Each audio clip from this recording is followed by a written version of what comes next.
U prošloj emisiji gledali smo prvi dio reportaže s druge međunarodne znanstvene konferencije o bosanskim piramidama. Održana je u rujnu 2011. u mjestu Visoko, u podnožju najveće piramide na svijetu, a u njoj je sudjelovalo 20-ak znanstvenika i istraživača iz 10-ak zemalja.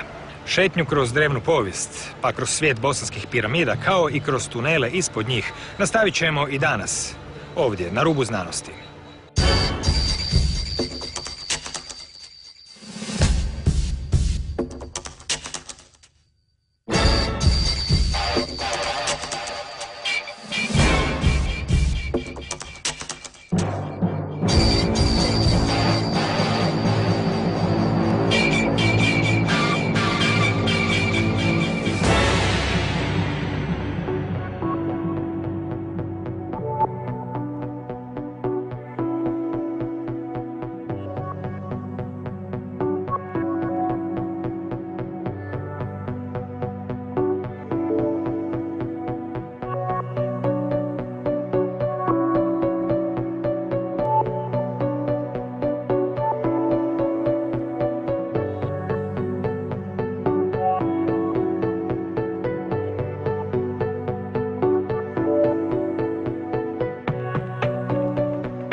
I'm honored to present to you Dr. Samir Kozmanovic, Professor of Anthropology and Principal Investigator of the Bosnian Pyramids Project.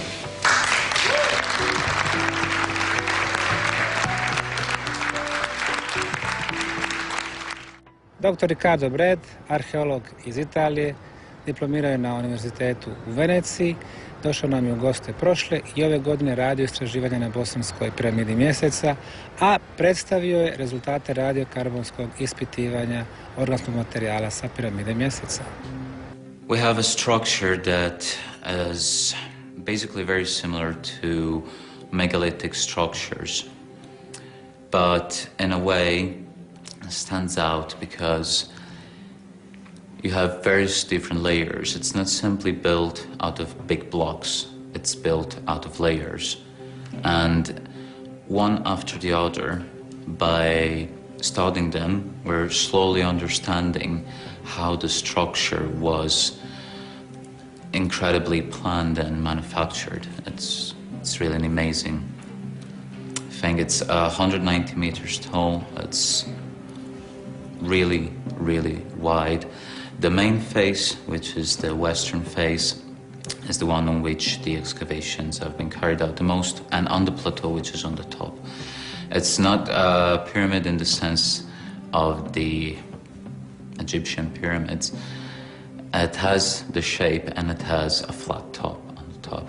Also there have been excavating, and the results, yes, are quite astonishing because personally, it's the first time that I encounter something made in this way. It's really complicated and advanced. Dr. Riccardo Bret predstavio je radio otkriće iz jame broj 20, na kojoj se radi već 2 godine, a koja se nalazi na piramidi Mjeseca. On the Pyramid of the Moon, we found basically 3 types of organic samples. We found a mixture of leaves and branches, which were inside the thin clay layer that covers the bigger stones.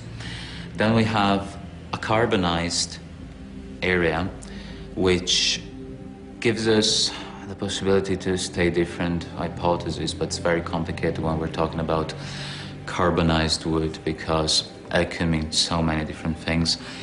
The last part, instead of it's the wooden poles that are visible. The samples we've been studying are the first type that have been sent to the Institute in Poland. The results are quite particular indeed, because it turns out to be that this thin layer in particular is 10,000 before Christ. It's dated to 10,000 before Christ, and it's quite a particular date indeed. And the fact that this thin layer is attached on top, it can either mean only two things, or the whole structure is of that age, or the structure under, maybe it's even older. Razdoblje od prije 10 do 12 tisućljeća možda skriva sjećanja na najdramatičnije događaje u povijesti ljudskog roda. 10,000 before Christ means that we are, first of all, at the end of the last ice age, the Worms Ice Age. We have a major disappearance of the megafauna on the planet, so we're talking worldwide, and other quite particular coincidences, like the fact that, according to some scholars, the last closest supernova from our solar system exploded, and the fact that Plato himself states that Atlantis disappeared 9,000 years before him, so more or less around 10,000, 11,000 years before Christ. And if we do want to follow that hypothesis, we have to take into consideration that actually it was only after another 1,000 years that agriculture was capable of coming back into practice, let's say, and not by chance. I'm talking about floodings and universal floodings, Bible. The agriculture returned not on plains but at higher elevations. So when we're saying 10,000 before Christ, I didn't openly say it, but personally I think this could be the proof again that something happened back then, and something that erased a civilization that was worldwide expanded. And Bosnian Visoko, this valley in particular, could be a strong evidence and could get us to be closer and closer to the truth. During my degree, I had actually in particular studied the significance of the Genesis in the Bible, so therefore also that whole worldwide catastrophe. And on personal interests outside of the degree, I went on analyzing these different aspects that occur in many parts of the world at the same time. Even in Australia, for example, there are geological evidences that around that time something happened, and the myths itself of the Aborigines, for example, from Australia, say they talk about a massive flooding, and so appears on South America, for example, and some text also in China. So there is something about maybe an archetype idea. Maybe we could see it from an archetype idea of a flooding, water purifies.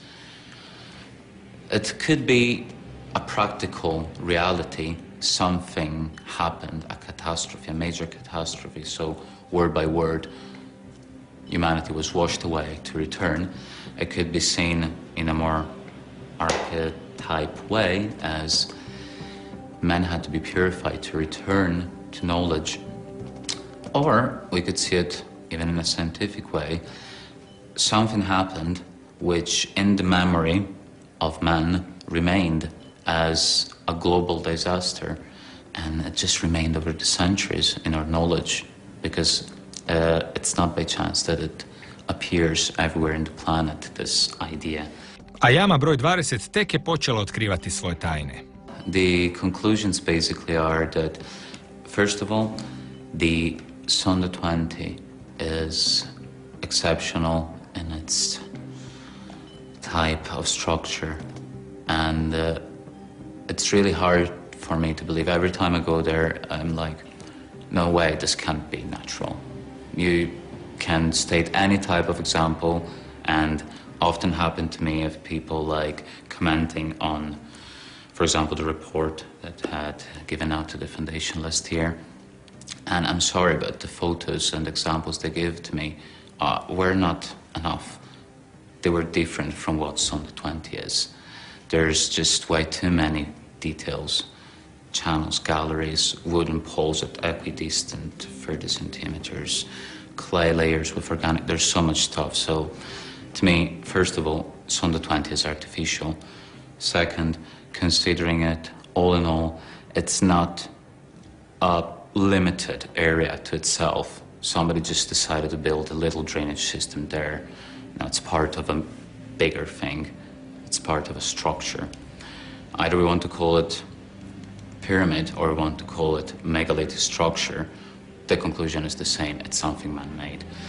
And the third point, finally, thanks to the clay layers on Sonda 20, we have a dating for the Sonda and probably therefore for the whole structure, for the whole pyramid of the moon.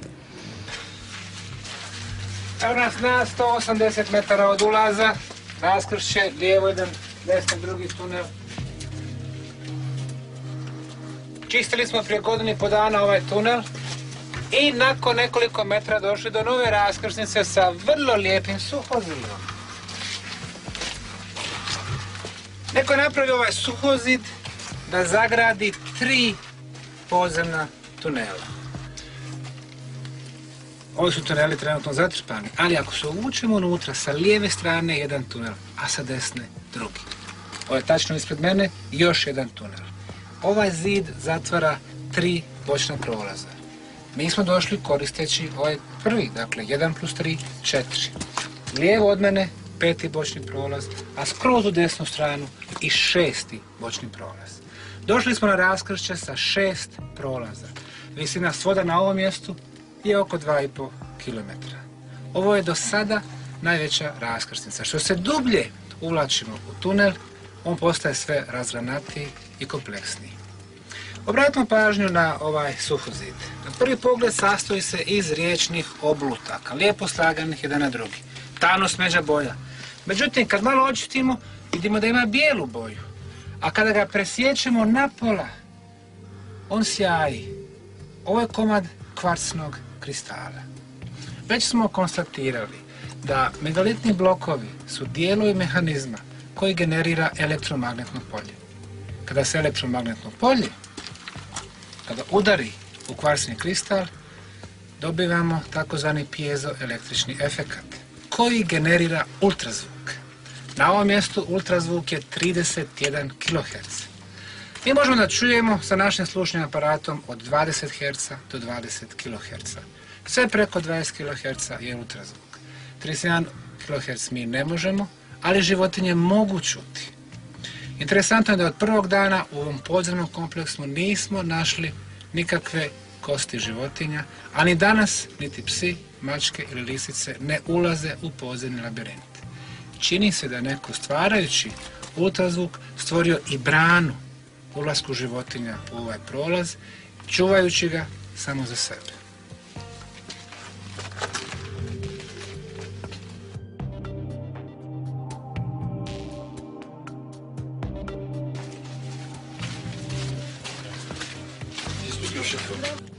U ljeto 2010. godine pronašli smo prvu podzemnu komoru u podzemnom labirintu. Na daljini od 220 metara od ulaza ušli smo u komoru koja je visoka 4 metra i ima površinu od 50 kvadratnih metara. Ona se sastoji od 8 bočnih prolaza. Drugim riječima, ako imate nešto veličine vrlo komfortnog dnevnog boravka, postavlja se pitanje koja je bila svrha ovoga mjesta. Jer su ljudi, odnosno bića koja su ovo izgradila, dolazili sa 8 različitih pravaca. Ovdje smo mjerili koncentraciju negativnih iona. Kao što je poznato, oni ubijaju viruse, mikrobe, bakterije. Ali istovremeno i čiste naš organizam i našu krv. Na ulazu u tunele koncentracija negativnih iona je oko 1000 kilojona po kubnom centimetru. U Sarajevu, u Zagrebu, u centru Milana koncentracija oko 200 do 500. A na ovom mjestu 43.000 kilojona po kubnom centimetru. 50 do 100 puta veća nego vani. Drugim riječima imamo neku vrstu podzemnog lječilišta. I ne samo to.